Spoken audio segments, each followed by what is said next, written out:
सा पार्ट समझा था हमने, है मंगू का लड्डू, है ना। तो आज हम नया पार्ट चालू करने वाले हैं जिसका नाम है पेंसिल की कहानी। तो आज हम पेंसिल के बारे में सीखेंगे कि पेंसिल कैसे बनी है, उसकी कैसे शुरुआत हुई पेंसिल बनने की, कहाँ से मिली है, कितने साल पहले उसकी शोध हुई थी, ठीक है, खोज हुई थी। आज हम उसके बारे में सीखेंगे। तो आज हम करेंगे पेंसिल की कहानी, ठीक है। तो इस कहानी, आप सब तो पेंसिल से बहुत लिखते हो, आप सबके पास पेंसिल होती है ना, और उससे कितने अच्छे अच्छे अक्षर भी निकलते हैं और हम इतना अच्छा ड्राइंग भी बना सकते हैं, है ना। तो हाँ, आज हम उसी पेंसिल के बारे में सीखेंगे। तो पेंसिल से हम अपने पास जो शार्पनर आ जाए तो हम उसकी अच्छे से पॉइंट आउट करके फिर उसको हम लिख सकते हैं, इतने अच्छे हैंड राइटिंग निकलते। और हाँ, चित्रकारों के लिए तो वो बहुत ही जरूरी होता है ना। तो आप सब उसकी कहानी देखना पसंद करोगे तो मैं आपको उसकी वीडियो भी दिखाती हूँ। आप अपनी टेक्स्ट बुक साथ में रखिए ताकि उसमें से ही आप लाइन टू लाइन देख के जाए और वीडियो यहाँ से देखिए, ठीक है। तो चलो मैं उसका वीडियो आपको दिखाती हूँ।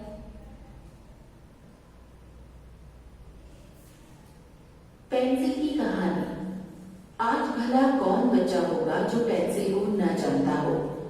हर बच्चे के बस्ते में रखी जरूरी चीजों में पेंसिल सबसे बढ़कर है। पेंसिल से लिखना बहुत आसान है, साथ में रबर और शार्पनर भी हो, बस फिर तो मजा ही आ जाता है। जब पेंसिल का सिक्का घिसकर थोड़ा मोटा होने लगे तो शार्पनर से उसे पतला और तीखा बना लो, फिर मजे से। तो आप सबको पता चला ना कि पेंसिल शार्पनर से हम उसका पॉइंट अच्छा सा निकाल सकते हैं, फिर लिखने में और ड्रॉ करने में कितनी मजा आती है ना। चलो ये भी आप देख लो। इसे लिखो। लिखते लिखते कुछ गलती हो गई, कोई बात नहीं, रबड़ से झटपट मिटा लो। अब जहां मिटाया है वहां पर फिर से लिख लो। इसी वजह से बच्चे पेंसिल को सबसे ज्यादा पसंद करते हैं और ड्राइंग में तो बिना पेंसिल के काम चलता ही नहीं है। ज्यादातर चित्रकार तो जो कुछ आप सबने समझा ना कि ड्राइंग में तो पेंसिल के बगैर काम होता ही नहीं है, क्योंकि ड्राइंग बनाने के लिए सबसे पहले हम उसका लाइन बनाते हैं, पूरा बेसिक बेस बनाते हैं उसका, ठीक है। फिर उसके अंदर रंग भरा जाता है, ठीक है। तो ड्राइंग में तो पेंसिल के बगैर बनाना होता है। पहले पेंसिल से उसकी हल्की फुल्की आकृति बना लेते हैं, फिर रंग भरकर जब वे अपनी ड्राइंग तैयार करते हैं तो देखने वाले हैरान रह जाते हैं। अब इस पेंसिल की कहानी के बारे में जानते हैं। तो बहुत हमें अब तो हमने पेंसिल के पहले महत्व देख लिए, हमें कितनी जरूरत होती है पेंसिल की और कहाँ कहाँ होती है, ये हमने सीखा। अब हम सीखेंगे पेंसिल बनी कैसे, ठीक है। चलो हम इसकी कहानी देखते हैं। बहुत पुरानी नहीं है, करीब 600 साल पहले जर्मनी में ग्रेफाइट की चट्टानें मिली। इनका कोई टुकड़ा लेकर कागज या पत्थर पर लिखा जाता तो निशान या लकीरें बन जाती। इसकी कई 150 साल बाद इंग्लैंड में शुद्ध ग्रेफाइट की चट्टानें मिली। तो पहले हमने देखा कि 600 साल पहले ग्रेफाइट जो कोयला आता है वो उसकी चट्टानें मिली थी जर्मनी में, ठीक है। उससे क्या किया कि कागज पर और दीवार पर किसी भी जगह पे हम उसको लिखते थे या फिर ड्रॉ करते थे तो वहां पे निशान बन जाता था। फिर 150 साल पहले हमें 150 साल के बाद हमें एक अच्छे से ग्रेफाइट यानी शुद्ध ग्रेफाइट भी मिला। फिर क्या हुआ, चलो हम देखते हैं। गडरियों को इसका पता चला। वे ग्रेनाइट की चट्टान का टुकड़ा लेकर अपनी भेड़ों पर निशान लगा देते। इससे उन भीड़ों की अलग से पहचान हो जाती थी। फिर इसी तरह धीरे धीरे पेंसिल बनाने में कामयाबी हासिल की और अब तो इतनी सुंदर पेंसिलें बनती हैं कि बच्चे उन्हें पाने के लिए मचल उठते हैं। ऐसी पेंसिलें जिन पर सुंदर सुंदर बच्चों के हंसते खेलते चित्र होते हैं। कुछ पर पक्षियों और जानवरों के भी चित्र बने होते हैं। कुछ पर अ आ इ ई और ABCD लिखी होती है। फिर वे इतनी रंग बिरंगी होती हैं कि उन्हें हाथ में लिए बिना चैन ही नहीं पड़ता।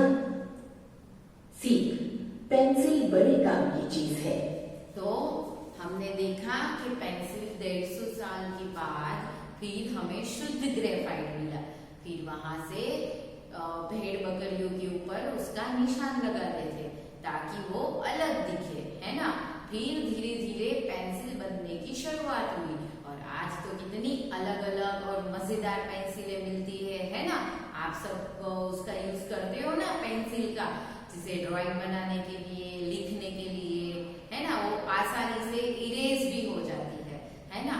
और पेंसिल इतनी कलरफुल, इतनी डिजाइन वाली मिलती है कि बच्चों को तो वो लेने के लिए इतने बेताब होते हैं, है ना।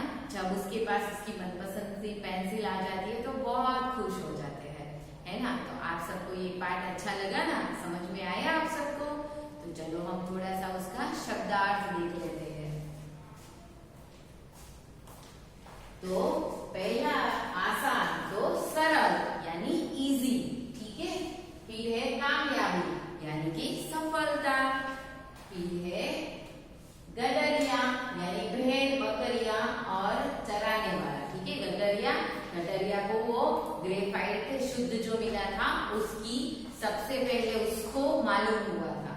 फिर वो क्या करते थे, भेड़ बकरियों पर निशान लगा देते थे। फिर है हैरान यानी चकित। फिर है ड्राइंग यानी चित्रकला।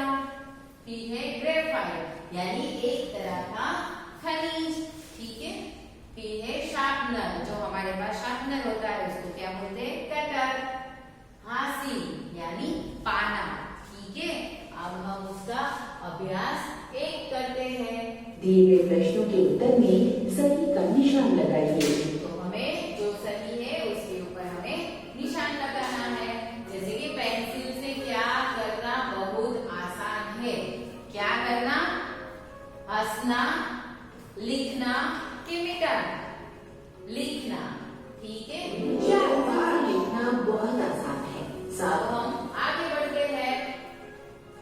लगभग कितने साल पहले जर्मनी में ग्रेफाइट की चट्टानें मिली थी? कितने साल पहले बताओ? 20, 100 के 600? कितने? 600। 600 साल पहले जर्मनी में दिए गए वाक्यों में सही या गलत पर सही का निशान लगाइए। तो हमें सही है या गलत है सिर्फ हमें निशान लगाना है, ठीक है। तो जर्मनी में ग्रेफाइट की चट्टानें मिली, तो सही है ना, सही आएगा ना, ठीक है। और दूसरा है शार्पनर पेंसिल को मोटा बना देता है। नहीं, मोटा नहीं बनाता है। शार्पनर तो क्या करता है, उसका अच्छे से पॉइंट निकालता है ना। तो ये गलत है ना। और आगे देखते हैं हम। पेंसिल की कहानी बहुत पुरानी नहीं है, तो क्या आएगा? बहुत पुरानी है, पुरानी तो है ना। सही है, ठीक है। अब हम अभ्यास तीसरा करते हैं। नीचे लिखे प्रश्नों के उत्तर दीजिए। तो हमें प्रश्नों के उत्तर देने हैं। जैसे कि हमारा पहला है, चित्रकार अपनी ड्राइंग कैसे तैयार करते हैं? वीडियो देखना है आपको, चलो। ज्यादातर चित्रकार जो कुछ बनाना होता है पहले पेंसिल से उसकी हल्की फुल्की आकृति बना लेते हैं। ठीक है, कैसे करते थे? पहले हल्की फुल्की आकृति बना देते थे, फिर उसमें रंग भरते थे। और हम दूसरा देखते हैं, पेंसिलों पर कैसे कैसे चित्र बने होते हैं। ऐसी पेंसिलें जिन पर सुंदर सुंदर बच्चों के हंसते खेलते चित्र होते हैं। कुछ पर पक्षियों और जानवरों के भी चित्र बने होते हैं। तो देखा ना, कितने पक्षियों के, जानवरों के, ABCD के जैसे चित्र बने होते हैं। ठीक है, और हम अभ्यास नेक्स्ट करते हैं। बयान कीजिए। चलो मैं आवाज थोड़ा ये कम कर देती किससे हूँ। संबंध है, बयान करो। तो हमें क्या करना है, किसका किससे संबंध है मिलान कीजिए। ठीक है, तो हमें किसका किसके साथ संबंध है वो हमें पढ़कर समझकर बताना है। तो पहला है रबर। तो रबर का किसके साथ है, ब्रश, बस्ता, रविवार, विद्यालय के पेंसिल के साथ। बोलो किसके साथ है, आप बताओ। पेंसिल के साथ, है ना। फिर है रंग। तो रंग का किसके साथ है, ब्रश के साथ। ठीक है, और अध्यापक। तो अध्यापक का विद्यालय। फिर है छुट्टी। तो छुट्टी कब होती है हमें, रविवार को, है ना। फिर है किताबें। तो किताबें किसमें होती है, बस्ते में। चलो अब हमारा अभ्यास नेक्स्ट। इसमें हमें समानार्थी शब्द बताने हैं, जैसे कि समान दिखने वाले। जो भी समान दिखने वाले शब्द है उसके ऊपर हमें सर्कल करना है। ठीक है, तो पहले है सुंदर। तो सुंदर का समानार्थी क्या होता है, खूबसूरत। क्या होता है, खूबसूरत। ठीक है, हमारा सही है। फिर है हैरान। तो हैरान क्या होता है, हैरान का क्या होता है बताओ, चकित के परेशान। तो क्या होता है, चकित। ठीक है, फिर है कामयाबी। तो सफलता। चित्र।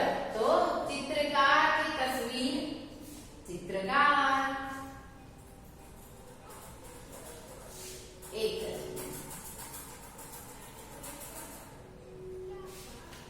ठीक है, चित्रकार तो क्या होता है, तस्वीर। तो हम इस वीडियो में यहाँ तक रखेंगे। नेक्स्ट वीडियो में हम रिवीजन के साथ मिलेंगे, क्योंकि हमारा सेम 1 का अभ्यासक्रम यहाँ तक का ही है।